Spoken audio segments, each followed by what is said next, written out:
اب آتے ہیں ہم ایک اور مسئلے پر کہ جوربین کس کو کہتے ہیں؟ کپڑے کے موزے. اگر کپڑے کے موزے آدمی پہنتا ہے تو ان موزوں کو کیا کہتے ہیں؟ جوربین.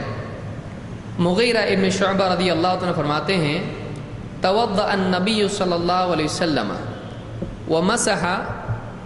ومسح علی الجوربین والنعلین. اللہ کے نبی صلی اللہ علیہ وسلم نے وضو کیا. اللہ کے نبی صلی اللہ علیہ وسلم نے وضو کیا. ومسح علی الجوربین والنعلین، تو آپ نے جوربین اور نعلین پر مسح کیا. جوربین کہتے ہیں کپڑے کے موزوں کو، اور نعلین کہتے ہیں، نعلین آج تو عام طور سے پہنا نہیں جاتا ہے، ایک فلیٹ چمڑا اس طرح سے ہوتا تھا، یا نیچے کچھ اس کے اور بھی زیادہ کچھ ہو سکتا تھا، اور اس کو جیسے ہمارے جوتوں کی لیس ہوتی ہے تو اس کو سائڈ سے اس طرح سے لیس ہوتی تھی. جیسے آپ مثال کے طور پر مان لیجیے کوئی پتا ہے اور اس کے قبالان سامنے سے 2 لیس ہے، اس سے پاؤں باندھ دیے، انگوٹھے یا پاؤں پورا، اور پیچھے بھی اس طرح سے.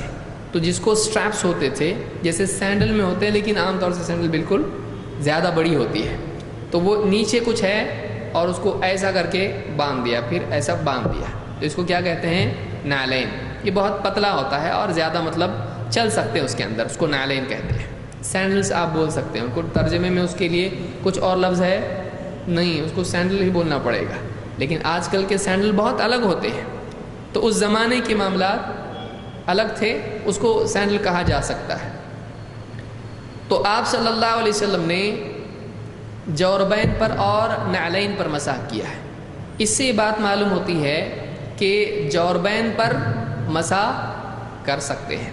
بعض علماء نے اس حدیث کی شرح میں کہا ہے کہ آپ نے نعلین پہنے اس پہ موزے تھے، موزے کے اوپر آپ نے نعلین پہنی تھی، اور آپ نے اسی طرح سے موزوں پر مسح کیا کیونکہ موزوں کا حصہ کھلا ہوتا ہے، اور اسی طرح سے کچھ حصہ نعلین پر بھی آپ کا ہاتھ لگا. تو انہوں نے صحابی نے کہا کہ جوربین اور نعلین دونوں پر آپ نے کیا کیا؟